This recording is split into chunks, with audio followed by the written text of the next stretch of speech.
ఒకరోజు ఇదే డిస్కషన్. మా బంధువు ఒక ఆయన వచ్చాడు, ఏదో ప్రసాదం పట్టుకొచ్చాడు నా దగ్గరికి. నువ్వు తింటావా అన్నాడు. ఇందులో ఇందాక చెప్పాను కదా, ఏమైనా విషం కలిపావా అన్నాను. ఏం కలపలేదు. మరి తింటావా? తింటాను. అది మా దేవుడిది, నువ్వు తినవు కదా. మీ దేవుడు మా దేవుడు ఏంటి? ఒక్కడే తండ్రి, నువ్వు మార్చకలగన్నాను.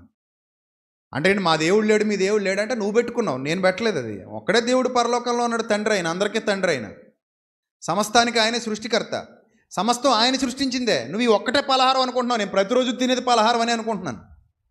అడుగు అడుగున ఆయన పలహారమే నేను తింటున్నాను. అడుగు అడుగున ఆయన నన్ను మేపుతున్నాడు. అడుగు అడుగున ఆయన నన్ను పోషిస్తున్నాడు. ఏది నువ్వు ఒక అరటిపండు దింపి ఒక పట్టం ముందు పెట్టి పలహారం అంటావు నువ్వు. నేను గెలంత పలహారం అంటాను, నువ్వు కాదంటావా? నువ్వు కొబ్బరికాయ తెచ్చుకొచ్చి అక్కడ కొట్టేసి పలహారం అంటావు. నేను కొబ్బరికాయలన్నీ నా దేవుడు పలహారమే అంటాను. అలాగైతే నేను కాదు పలహారం తింటుంది, నువ్వే. ప్రతిరోజు తింటున్నావు దేవుడు పలహారం. అన్ని కొబ్బరికాయలు ఆయనవే. కీర్తనల గ్రంథం 102:25 సమస్తం నాదే. కీర్తన 102:25 ఏముంది అక్కడ? సమస్తం ఆయనదే. ఆది యందు నీవు భూమికి పునాది వేసితివి, ఆకాశములు కూడా నీ చేతి పనులే. భూమి నీదే, ఆకాశం నీదే, సమస్తం నీదే. సమస్తం నీదే. సమస్తం నా తండ్రిది. భూమి ఆయనది, ఆకాశం ఆయనది. నరులారా మీరు అందులో విషం కలపలేరు, మీ వల్ల కాదు. ఒకవేళ ఎవడైనా వచ్చి ఇది ప్రసాదం అని ఎంత గట్టిగా నొక్కి చెప్పిన నేను ఒకటే అంటాను, ఇది నా దేవుడు ఇచ్చింది, నీకు కూడా నా తండ్రి ఇచ్చాడని చెప్తాను. నా తండ్రి పెట్టిన అన్నం తింటున్నావు నువ్వు, మనం అందరం. నా తండ్రి పెట్టిన భోజనం తింటున్నాం మనం అందరం. నువ్వు ఎక్కడైనా పెట్టుకో, నువ్వు ఏదైనా ఊహించుకో, కానీ అందులో అపవిత్రత లేదు. అపవిత్రత అంటూ ఉంటే నీ మనసులో ఉంది. అందుకే దేవుడు సర్వోన్నతుని దేవునికి రూపాన్ని కల్పించావు. అది నీ తప్పు తప్ప ఆయన తప్పు కాదు. పక్షుల యొక్కయు, మనుషుల యొక్కయు, జంతువుల యొక్కయు ప్రతిమా స్వరూపంగా మార్చావు, అది నీ తప్పు, నా దేవుడు తప్పు కాదు. కొంత ఆహారం తీసుకెళ్ళి ఆ ప్రతిమ ముందు పెట్టి ఇదేదో అంటున్నావు నువ్వు, నేను దాన్ని ఒప్పుకోను. అందులో ఏ అపవిత్రత లేదు, నీ హృదయంలో ఉంది అపవిత్రత అని చెప్తాను. ఇంత క్లియర్గా ఉంటాను నేను ఎప్పుడు. ఆమె మెచ్యూర్డ్ పర్సన్. సో నేను చాలా క్లియర్గా ఉంటాను. క్లియర్గా లేని వాళ్ళు ఏమనుకుంటారంటే, అదే వద్దండి అది ఏదో అయిపోద్దండి, నాశనం అయిపోతామండి, నశించిపోతామండి. చూడండి, నేను చెప్తూ ఉంటాను కదా, ఇప్పుడు ఒక నిమ్మకాయ 4 ఎండుమిరపకాయలు గుచ్చి రోడ్డు మీద పడేస్తే అది దాటడానికి భయపడిపోతుంటారు కొంతమంది. ఏటా అందులో ఏదో ఉందని. నువ్వైతే ఏం చేస్తావు? తీసి అవతల పడేస్తానన్నాడు చేయొద్దండి. హృదయపూర్వకంగా నిజంగా పెడితే ఏం చేయగలవు నువ్వు? మనసులో ఏదో చిన్నది ఉంటుంది, చివుక్కుమంటది. అబ్బాయి లేదండి, నేను ముట్టుకోనండి, చీపురుతో తుడిచేస్తామండి, దూరంగా చాట్లోకి ఎత్తేసండి, దూరంగా పడేసండి, పసుపు నీళ్ళు చల్లేసి ఇల్లంతా కడిగేస్తాం, లేదా పెనాలేసి ఇల్లంతా కడిగేస్తాం, నేను ముట్టుకున్నాను. అంటే ఏంది, ఒక నిమ్మకాయకి ఒక పచ్చిమిరపకాయకి అంత భయపడిపోయాలంటే ఓసోసు నిమ్మకాయ ముందు పనికిరావు అనమాట నువ్వు. నిన్ను వణికించేసింది ఒక పచ్చిమిరపకాయ, నిన్ను వణికించేసింది ఒక ఎండుమిరపకాయ, నిన్ను వణికించేసింది ఒక నిమ్మకాయ. నేను నీ అంత పిరుకోండి కాదు నేను. ఒకవేళ నా ముందు పెట్టినా పక్కకు తన్నేసి వెళ్ళిపోతాను, పక్కకు తన్నేసి. ఒకవేళ ఎవరిదైనా పుర్రె ఉందనుకోండి, ఒక చోటకి వెళ్ళినప్పుడు పుర్రె కనబడింది మాకు, నిజం పుర్రే, ఎవరిదో పుర్రే, వణికిపోతున్నారు, రర్ర అంటున్నారు. ఎలా ఉండని చెప్పి నేను చేతితో తీసి చక్కగా, పాపం ఎవడో ఈడు ఒకప్పుడు నాకు ఇలాగే బతికినోడే, ఆ తర్వాత చేయి శుభ్రంగా అడుక్కున్నాను. క్రిములు ఉంటాయి కాబట్టి ఆ క్రిములకే భయపడతాం. మళ్ళీ లోపలికి వెళ్తే కొంత ఇబ్బంది అవుతుంది, 2-3 రోజులు అంతే. బ్యాక్టీరియా, లేకపోతే అది మనల్ని ఏం చేస్తుంది? గుడ్డు మన పుర్రే ఆడి పుర్రే ఒకటే. ఇప్పుడు పక్కన ఉన్నాం కాబట్టి టింగ్ టింగ్ మనం కొట్టుకుంటాం, ఆడు మట్టిలోకి వెళ్ళి వచ్చారు కాబట్టి జాగ్రత్త పడతాం, భయపడతాం.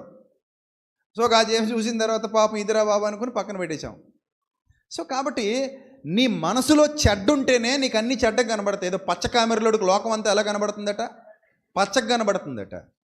మనసులో చెడ్డ పెట్టుకుని మనిషిని చెడ్డగా చూడకు. మనసులో చెడ్డ తీసేయి, మనుషులందరూ నీకు బాగానే కనబడతారు. అప్పుడు పాపిని పరిశుద్ధుణ్ణి వేరు చేసే హృదయం నీకు కనబడద్ది. అప్పుడు పాపిని ప్రేమించాలన్న వాస్తవం నీకు అర్థం అవుద్ది. పాపి అనగానే వాడు ఏదో ఒక క్రూరుల్లా చూడకు, రోగి అంతే వాడు. ఆ రోగిని మార్చాల్సిన బాధ్యత మన మీద ఉంది. ఇది దేవుడు మనకు అప్పగించిన బాధ్యత. కాబట్టి పరిణతి కలిగి ఉండండి.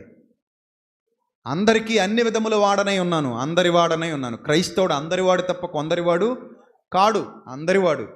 పౌలు గారు అందరివాడు, దేవుడు అందరివాడు. మన యేసుక్రీస్తు ప్రభువు అందరివాడు, అందరినీ ప్రేమిస్తున్నాడు. యేసు ప్రభు కొంతమందిని ద్వేషిస్తున్నాడు అని నేను అన్నాను అనుకోని ఒప్పుకుంటావా? చెప్పు. నేను సువార్తకి వెళ్ళి యేసు ప్రభు కొందరినే ప్రేమిస్తున్నాడు, కొందరిని ద్వేషిస్తున్నాడు ఆమేన్ అంటాను. నువ్వేమంటావు అప్పుడు? అయ్య బాబు ఇది తప్పండి, ఇది బోధ కాదండి, సరైన బోధ కాదండి అంటావా అనవా? అంటావా అనవా? అంటావు. ఎందుకంటే నిజంగానే సరైన బోధ కాదు. నా యేసు ప్రభు అందరినీ ప్రేమించేవాడే తప్ప ద్వేషించేవాడు కాడు. మరి నువ్వో? డౌట్గా ఉందా? నువ్వు నమ్ముకున్న యేసుక్రీస్తు అందరినీ ప్రేమిస్తున్నాడు, మరి నువ్వు నన్నే ప్రేమించవు. నీకు నచ్చకపోతే ఈ బోధ నాకు నచ్చలా, తిడతాను, కిందకి వెళ్ళి తిట్టాలి. ఇప్పుడు అరే నిజం చెప్తే ఎందుకు తిడతావు?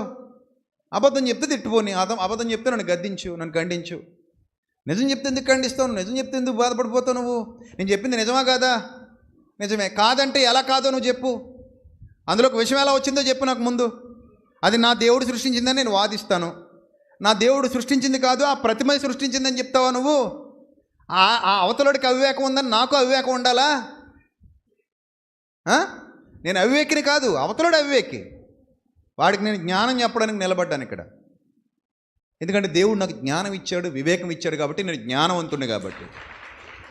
మరి నువ్వెందుకు ఆ జ్ఞానంలో ఎందుకు రాలేకపోతున్నావు? ఆ జ్ఞానంలో ఎందుకు ఎదగలేకపోతున్నావు? సో జ్ఞానవంతులుగా ఉండండి, వివేకవంతులుగా ఉండండి. పాత నిబంధనకి కొత్త నిబంధనకు ఉన్న వ్యత్యాసాన్ని తెలుసుకోండి. లోకమందు విగ్రహం వట్టిది, విగ్రహమే వట్టిది అయినప్పుడు విగ్రహార్పితం కూడా వట్టిదే. ఏమి లేదు అందులో, ఏమి లేదు. కాబట్టి కేవలం ఒక మాయలో, ఒక మోసంలో ముంచేసి పరిణతి లేకుండా చేస్తున్నటువంటి వారి విషయమై జాగ్రత్తగా ఉండి పరిణతి కలిగి బతకమని. రేపొద్దున ఎందుకు ఇంతమంది నాకు దూరం చేసావని దేవుడు నిన్ను అడిగే స్థితిలో నువ్వు ఉండకూడదు. ప్రభువా నన్ను క్షమించి ప్రభు, అందరినీ నీకు దూరం చేశాననే స్థితిలో మనం ఉండకూడదు. అందరినీ దేవుడికి దగ్గర చేసే స్థితిలో మనం ఉండాలి. అనేక మంది సత్యాన్ని తెలుసుకోవాలి. యేసు ప్రభు గొప్పతనం తెలుసుకోవాలి, ఆయన ఎంత గొప్పవాడో తెలుసుకోవాలి, సర్వలోకంలో ఆయనకున్న పరిశుద్ధత ఎంత గొప్పదో తెలుసుకోవాలి. అర్థమైందా? మన కంకిలో చెప్పా, బేదర్ దగ్గర కంకి వెళ్ళా ఈ వారంలో, నెక్స్ట్ హైదరాబాదు, నిన్ననే వచ్చాను నేను. ఆ వెళ్ళినప్పుడు అక్కడ కంకిలో మాట్లాడుతూ నేను చెప్పా చాలా క్లియర్గా, యేసుక్రీస్తు వంటి పరిశుద్ధుడు ఈ ప్రపంచంలో మరొకడు లేడు గనుక నేను యేసుక్రీస్తుని ప్రేమిస్తున్నా, ఆయన నమ్ముకున్నా అని చెప్పారు. పేపర్లో అదే రాశాడు పేపర్ కూడా నేను ఫేస్బుక్లో, యూట్యూబ్లో పెట్టాను చూడండి. నేను ఏదైతే బోధించానో ఆ విలేకరులు అచ్చి గుద్దినట్టు అదే రాశారు. ఎందుకంటే వాళ్ళు కూడా వచ్చారు అక్కడికి. సో చక్కగా రాసుకుని వెళ్ళిపోయారు, ఇది విషయం, ఇలా బోధించాడు ఇతనని. సో అది ఎంత గర్వంగా ఉంటుందంటే, చదవండి ఆ పేపర్ కటింగ్ ఎంత బాగుందో. నా యేసుక్రీస్తు పరిశుద్ధుడు, ప్రపంచంలో ఆయన వంటి పరిశుద్ధుడు మరొకడు లేడు గనుక నేను పాపాన్ని ద్వేషిస్తూ ప్రభు అయిన యేసుక్రీస్తుని రక్షకునిగా అంగీకరించాను, నా కొరకు ఆయన ప్రాణం ఇచ్చాడు. సో ఆయన వలె మేమందరం ఉండడానికి ప్రయాసపడుతున్నాం, ఆయన వలె పరిపూర్ణులం కావడానికి ప్రయాసపడుతున్నాం అనేది మన బోధ. కాబట్టి ప్రియమైన దేవుని పిల్లలారా, సత్యాన్ని పరిశీలించటం, సత్యాన్ని అర్థం చేసుకోవటం, సత్యాన్ని అనుసరించి జీవించటం క్రైస్తవ జీవితంలో చాలా ప్రాముఖ్యమైన సంగతులు. జడ్జిమెంటల్ మోడ్లోకి వెళ్ళిపోతే ప్రతిదీ తప్పులాగా అనబడద్ది, ప్రతిదీ ఇంకా అలాగే ఏది చూసినా తప్పే అనిపిస్తుంది. కానీ ఏది తప్పు ఏది ఒప్పు అనేది వాక్యాన్ని బట్టి డిసైడ్ అవ్వాలి, అర్థం చేసుకోవాలి, జ్ఞానం కలిగి వ్యవహరించాలి, వివేకం కలిగి వ్యవహరించాలి. అప్పుడు మంచి ఏదో చెడు ఏదో మనకు అన్నీ క్లియర్గా అర్థమవుతాయి. ఏది అంగీకరించాలి, ఏది అంగీకరించకూడదు అనే విషయాల మీద ఒక అవగాహన వస్తుంది. అర్థమవుతుందా?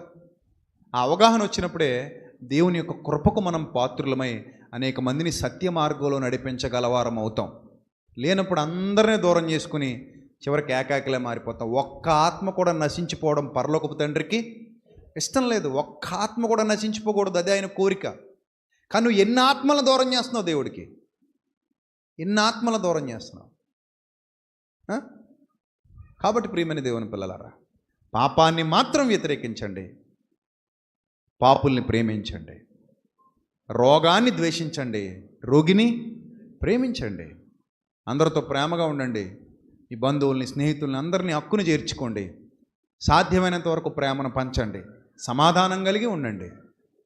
అప్పుడు నిన్ను బట్టి వారు ప్రభు యొక్క గొప్పతనాన్ని అర్థం చేసుకుని పాపానికి దూరంగా జరిగితే, మారు మనసు పొందితే, సత్యాన్ని అర్థం చేసుకుంటే దేవుడికి ఎంతో మహిమ, ఘనత.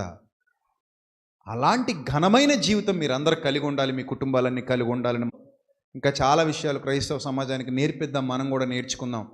అలాంటి మంచి హృదయం మనకు కావాలి.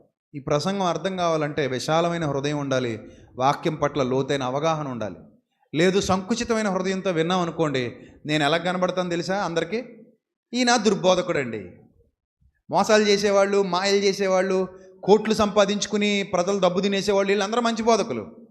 ఉన్నది ఉన్నట్టుగా నిజాన్ని చెప్పే నాలాంటోడు మాత్రం ఆయన దుర్బోధకుడండి అని ఒక మాట వదిలేసిపోతారు. పోతే పో, ఐ డోంట్ కేర్ ఎనీబడి, నేను నీ మెప్పు నాకేం అవసరంలా, నీ కోసం నీ గొప్ప కోసమో నీ మెప్పు కోసమో నేను బతకట్లా. సో ఆమె ఇండివిజువల్ పర్సన్. సో నాకు ఆత్మాభిమానం బాగా ఎక్కువ.